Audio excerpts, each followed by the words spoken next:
역사 논픽션 본 헌터 제47화 감정하는 너. 쓴 사람 고경태, 읽는 사람 이강호. 네 이름은 광동이다. 나에게, 우리에게 강력한 영향력을 지닌 광동이다. 대한민국의 장관급 공직자로서 위대한 업무를 수행하도록 사명을 부여받은 광동이다. 그렇다. 당신이 앉은 그 자리는 위대하다고 나는 생각한다. 대한민국은 과거의 범죄를 반성할 줄 아는 국가의 품격을 가졌음을 당신의 자리가 증명한다고 나는 생각한다. 당신은 진실과 화해와 통합의 항법장치가 장착된 타임머신의 조종지휘관으로 임명받았다. 안전하고 평화로운 사회를 목적지로 설정하고 과거사의 시공간을 누비는 조종사들을 이끌 자격을 얻었다. 당신의 권력은 죽은 사람을 구원할 수 있다. 붉은 딱지가 붙은 채 비명횡사한 이들의 명예를 구원할 수 있다. 나 역시 구원받고 싶다. 나를 소개한다. 2023년 3월 28일 충남 아산시 배방읍 공수리 산 110번지 성제산 교통호에서 나온 A4-5다. 1950년 가을, 느닷없이 이곳에 끌려와 총에 맞아 죽은 뒤 흙에 덮였고 73년 만에 기적적으로 햇빛을 보았다. 세상 밖으로 나를 끄집어낸 책임자들이 누구인지 하나둘 따지다 보니 끄트머리에 당신이 나왔다. 적지 않은 돈을 들여 나에게 광명을 찾아줄 계획을 입안하고 진행한 사업은 바로 타임머신 비행의 산물이었던 것이다. 이 광대한 우주에서 우리는 매우 깊이 연결돼 있다. 당신에 관한 호기심을 품고 살펴보지 않을 수 없었다. 처음 발견 당시 나의 흐트러짐 없는 뼈대와 쪼그려 앉은 자세에 사람들이 소스라치게 놀랐던 것처럼 2022년 12월 당신이 그 자리에 임명된다는 소식을 접한 사람들은 놀람을 감추지 못했다. 얼마나 많은 언론의 스포트라이트가 쏟아졌던가? 세상은 당신을 주목하고 조명했으며 당신이 과거에 했던 말들을 곱씹고 또 곱씹었다. 사람들은 뉴라이트 조종지휘관이 선발됐다고 했다. 뉴라이트는 오른쪽 방향으로만 휘어져 요동치는 속성을 지녔다고 했다. 이 타임머신에는 항로 이탈을 막는 시스템과 법률, 조종지휘관의 독단을 견제할 부지휘관들이 있지만 힘에 부칠 거라고 했다. 덧난 과거의 상처와 아픔을 치유하고 소독하기 위해 설계 제조한 타임머신이 고장날지도 모른다고 했다. 도대체 당신의 머릿속에 무엇이 있기에 이런 걱정들이 나온단 말인가? 뜬금없지만 사랑에 관해 말해본다. 당신이 귀뚜라미를 사랑한다면 나도 귀뚜라미를 사랑할 수 있다. 당신이 라일락을 사랑한다면 나도 라일락을 사랑할 수 있다.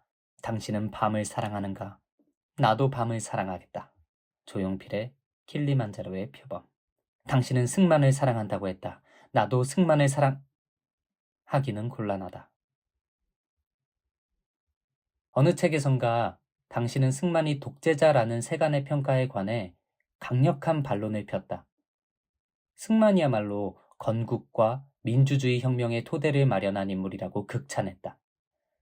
앞권은 학살과 처형에 관한 대목이었다.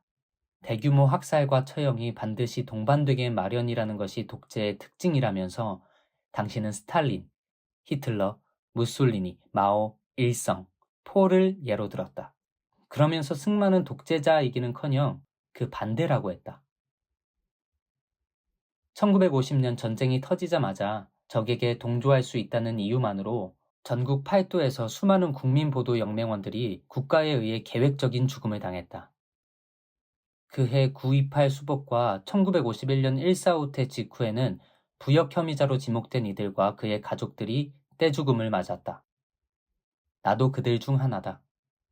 당시 우리의 대통령은 승만이었다. 나는 어떤 죄를 지었을까? 1950년 인민군 점령기에 흠을 잡히거나 미움을 샀을 것이다. 나는 나쁜 놈일 수도 있다. 명명백백한 사실은 재판을 받지 못했다는 것이다.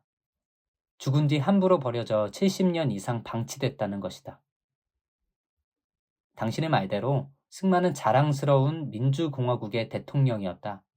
민주공화국에서 모든 국민은 법률에 정한 법관에 의하여 법률에 의한 재판을 받을 권리가 있다. 1948년 대한민국 헌법 22조. 전쟁이 터지고 계엄령이 선포됐을 때도 군법회의에 회부될지언정 마찬가지였다. 그 어떤 죄를 지었든 재판받을 권리는 존엄하다. 재판 없는 나의 최후는 존엄하지 않았다. 내가 학살이라 쓰면 당신은 평화라 읽는다. 2023년 6월 9일에 어느 강연장에서 당신은 나와 같은 이들의 죽음에 관해 이렇게 평했다. 침략자에 맞서서 전쟁 상태를 평화 상태로 만들기 위해 군인과 경찰이 초래시킨 피해였다고. 새로운 관점이다. 나는 전쟁 상태를 평화적으로 전환하려는 군인과 경찰에 의해 불가피한 피해를 입은 셈이다. 당신이 승만을 스탈린, 히틀러, 무솔리니, 마오, 일성의 반열에 세우지 않은 수수께끼가 풀렸다. 당신의 오묘한 말은 계속되었다. 2023년 10월 10일에는 전시에는 재판 없이 죽일 수 있다고 했다. 전시에는 군 지휘관에 의해 민간인에 대한 즉결 처분도 가능하다고 했다. 당신의 놀라운 관점에 사람들은 법적 근거를 궁금하게 여겼다. 나 역시 알고 싶었다. 안타깝게도 당신은 제대로 답하지 못했다. 질문이 쏟아지자 즉결 처분은 즉결 처형만을 의미하지 않는다라면서 말을 바꿨다. 승만을 사랑하는 당신은 일성을 증오한다. 동족 상잔 비극의 출발점이 일성의 침략전쟁이라는 신념은 확고하다. 당신이 일성을 증오한다면 나도 일성을 증오할 수 있다. 그러나 증오스러운 일성이 침략을 했다고 승만의 추종자들이 나를 부역자로 몰아 즉결 처형할 권리는 없다. 승만은 나를 비롯한 민주공화국의 시민들을 보호해줄 책임이 있었다. 부역자로 몰아 죽이고 싶다면 부역자임을 확인하고 심판하는 절차를 거쳐야 했다. 그래서인가 당신은 또 의욕적으로 말했다. 희생자들 중에서 부역자가 있는지 세심히 살피겠다고. 2023년 5월 25일 기자들 앞에서 한 말이다. 70여 년 전에 못 살폈으니 이제라도 살펴보겠다는 뜻인지 알쏭달쏭할 뿐이다. 이건 색출의 다름 아니다. 색출은 당신에게 친분한 분야다. 한때 감정사였으니까. 보경을 기억하는가? 2008년 창원지방검찰청 진주지청에 의해 국가보안법 위반죄로 기소된 경남 산청 간디학교 교사 보경 말이다. 보경은 자신이 펴낸 현대사 수업 교재가 이적 표현물이 분명하다고 판단한 검찰에 의해 반국가 사범으로 몰렸다. 검찰을 위해 감정을 해준 당신을 뭐라고 불러야 할까? 당신이 즐겨 쓰는 말에 빗대자면 공안 검찰의 부역자일까?